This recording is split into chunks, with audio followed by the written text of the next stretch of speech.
A simple visit to a new city turned into a comedy of errors when I got hopelessly lost. I decided to take a solo trip to explore a new city I'd always wanted to visit. Armed with a map and my sense of adventure, I set out to see the sights. Everything was going well until I took a wrong turn and ended up in a part of town that wasn't on my itinerary. As I wandered aimlessly, trying to find my way back, I realized my phone's battery was almost dead.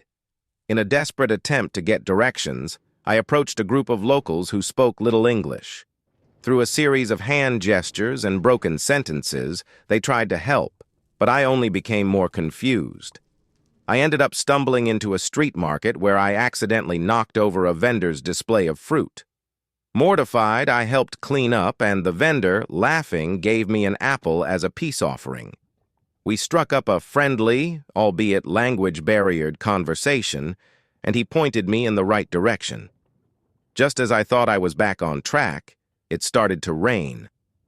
Without an umbrella, I ducked into a random cafe to wait out the storm. The owner, seeing my predicament, offered me a warm drink and a map of the city. With his help, I finally made it back to my hotel.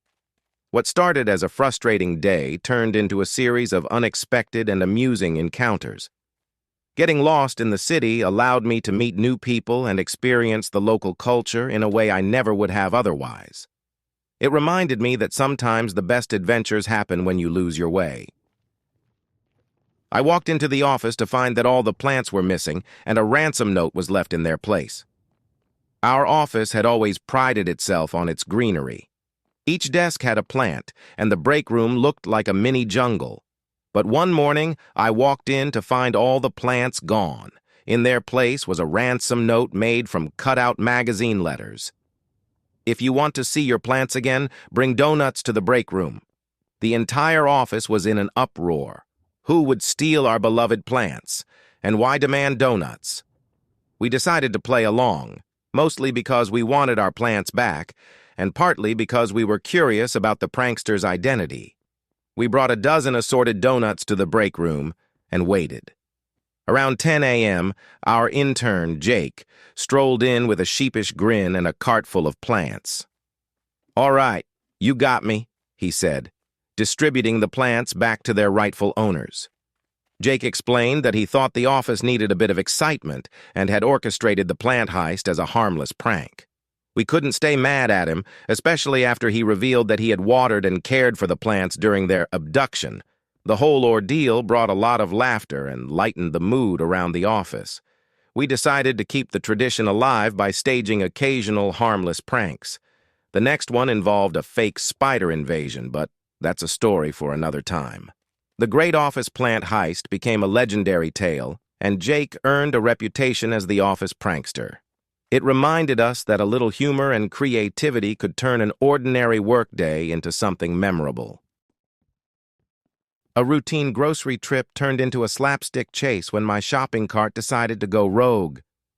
I had just finished loading my groceries into the car when I noticed my shopping cart slowly rolling away. Before I could react, a gust of wind sent it speeding across the parking lot. In a panic, I ran after it. But the cart had a mind of its own. It weaved through rows of cars, narrowly avoiding collisions. Shoppers watched in amusement as I sprinted after it, arms flailing. Just as I thought I had it within reach, the cart hit a small ramp and launched itself into the air, landing on its side and spilling groceries everywhere. A kind bystander helped me collect my scattered items, laughing about the runaway cart incident. Embarrassed but grateful, I thanked them and finally managed to get the cart under control. As I drove home, I couldn't help but chuckle at the absurdity of the situation.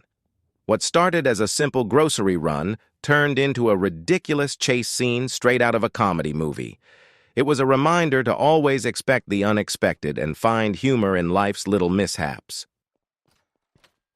Our quiet neighborhood turned into a battleground of laughs when a simple prank spiraled into an all-out prank war. It all started when my neighbor, Dave, decided to play a harmless prank on me. He filled my mailbox with ping-pong balls, so when I opened it, they spilled out everywhere. It was a funny surprise, and I couldn't let it go unanswered. I retaliated by covering Dave's car with sticky notes in a rainbow of colors. He took it in stride, laughing as he cleaned up the mess. But that was just the beginning. Soon, other neighbors joined in, and our quiet street turned into a battleground of harmless pranks. One morning, I woke up to find my front yard filled with plastic flamingos, courtesy of the family next door. In return, I wrapped their entire front porch in plastic wrap. We set up booby traps with whoopee cushions, swapped garden gnomes, and even orchestrated a fake garage sale at Dave's house, complete with signs and everything. The prank war brought the neighborhood closer together. We laughed and bonded over each new prank, sharing stories and ideas for the next one. It turned out that many of us had lived on the same street for years, but had never really gotten to know each other. The prank war eventually came to an end with a neighborhood barbecue where we all shared our favorite moments and declared a truce. It was a hilarious and heartwarming experience that turned our street into a true community.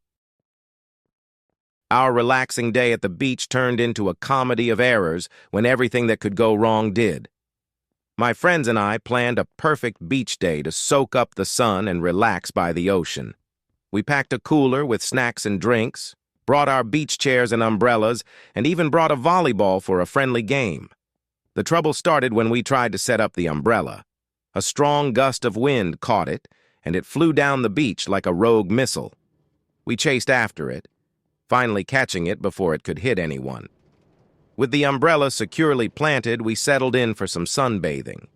Next, we decided to play volleyball, but the ball quickly ended up in the ocean. As we tried to retrieve it, a wave knocked us over, soaking our towels and snacks. Laughing and dripping wet, we returned to our spot to find seagulls had gotten into our food. Determined to salvage the day, we decided to build a sand castle. Just as we finished our masterpiece, a group of kids ran through it, collapsing our hard work into a pile of sand. We couldn't help but laugh at our misfortune.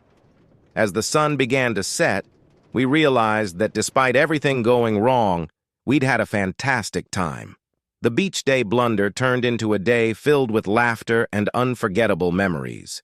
It reminded us that sometimes the best experiences come from the unexpected moments and mishaps.